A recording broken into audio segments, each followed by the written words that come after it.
ሰላም ሰላም ጉድና የተከበራችሁ በመላው ዓለም ያላችሁ ኢትዮጵያውያን ኤርትራውያን ወዳጅ ወገኖቼ እንኳን ሰላም መጣችሁ ወደ እኔ ቤት። እግዚአብሔር ያክብርልኝ፣ ክፉ አይንካችሁ፣ የማታ እንጀራ ይስጣችሁ፣ ያሰባችሁበት ድረሱ። እመቤቴ ማርያም ከክፉ ነገር ሁላ ትጠብቃችሁ፣ በስራችሁ ስኬታማ ታድርጋችሁ፣ ዘራችሁ ይባረክ፣ ያላሰባችሁት ሲሳይ ከቤታችሁ ይግባ። ውድና የተከበራችሁ ቤተሰቦቼ በመላው ዓለም ያላችሁ ኢትዮጵያውያን ኤርትራውያን እንኳን ሰላም መጣችሁ ወደ እኔ ቤት እያልኩኝ እንግዲህ እቺ በጣም ደስ የምትል አበባ ለእናቶች ቀን የመጣች አበባ ናት። ሳይ በጣም ነው ደስ የምትለኝ። በነገራችን ላይ ሮዝ ከለር በጣም እወዳለሁ። ሮዝ ደግሞ ቅይጥ በቃ አበባነቷ በጣም ነው የሚገርመኝ። እኔ እንጃ የሆነ የላስቲክ አበባ ነበር ነው የምትመስለው፣ ግን ተፈጥሮ ናት። የተፈጥሮ አበባ ናት። ህይወታችሁ እንደዚች እንደ አበባ ፍክት ይበል፣ እንደዚች እንደ አበባ ድምቅ ይበልላችሁ። የቤተሰቦቻችሁ፣ የልጆቻችሁ፣ የትዳራችሁ እንደዚች አበባ ያማረና የፈካ ህይወት ይሁንላችሁ። ውድና የተከበራችሁ ቤተሰቦቼ አዲስ የሆናችሁ ሰብስክራይብ በማድረግ ቤተሰብ ሁኑ። ነባሮች እንግዲህ ላይክ በማድረግ አግዙኝ። በጣም ጠፍቻለሁ። እንግዲህ አንዳንዴ ወቅታዊ ጉዳዮችም ያስጠፉናል። እንደሚታወቀው ዓለም የተጨነቀችበት ሰዓት ነው።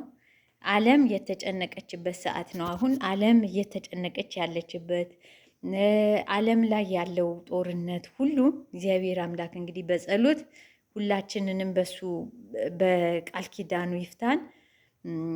አሁን በዚህ ሰዓት በጾም ሰዓት በዚህ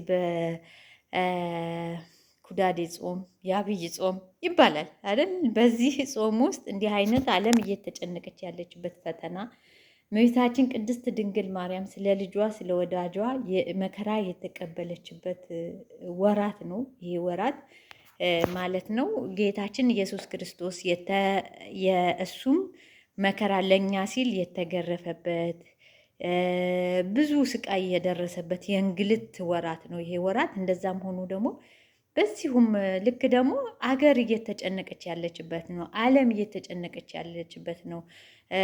ኢራን፣ እስራኤል፣ ሊባኖን፣ ያው ቤሩት፣ ሳውዲ፣ ኩዌት ሁሉ ማን ያልተነካካበት የለም ኢሮፕ ውስጥ ካልሆነ በስተቀር ይሄ ጦርነት ሁሉን እያስጨነቀና ሁሉን እንትን ያለ ጦርነት ነው። በእርግጥ ሁላችንንም እግዚአብሔር በየጸሎት እንተሳሰብ። እግዚአብሔር የመጣውን መዓት ይመልስልን በክነ ጥበቡ በቸርነቱ። ይሄ ወቅቱ የጾም የጸሎት ወቅት እንደሆነ ሆኖ ደግሞ እንደዚህ አይነት ነገር መምጣቱ እኔ በጣም ተአምር ነው።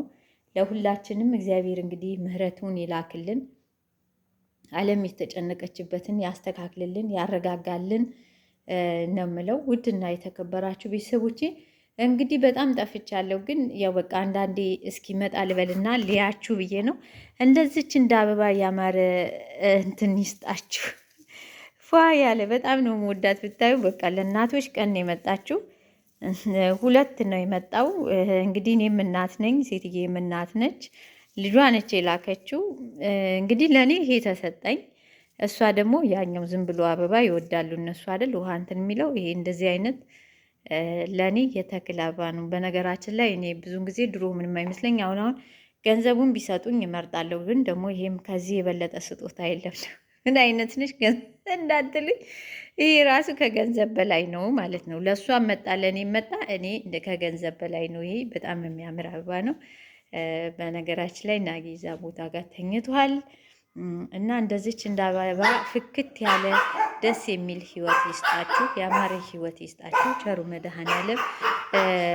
እንግዲህ ለብርሃነ ትንሣኤው በሰላም ያድርሰን። ጾሙን የበረከት ጾም ያድርግልን። እንግዲህ ከሰኞ ጀምሮ ማማት ይገባል።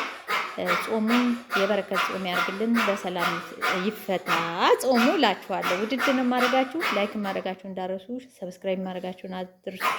አዲስ የሆናችሁ ነባሮቹን ላይክ በማድረግ ቪዲዮን ጀምሩ። ክፉ አይንካችሁ፣ የማታ እንጀራ ይስጣችሁ፣ በስራችሁ ስኬታማ ሆኑ። እግዚአብሔር ያክብርልኝ፣ ዘራችሁ ይባረክ ጮኻለች እቺ ብሎ በመስኮት እያየ በመስኮት እያየ ቤሩት አይታይም። ቤሩትን ወደ ታች ነው ማያት። በነገራችን ላይ እኔ ያለሁት የቤሩት ተራራ ላይ ነው ማለት ነው። እናታቸው መጣ ነው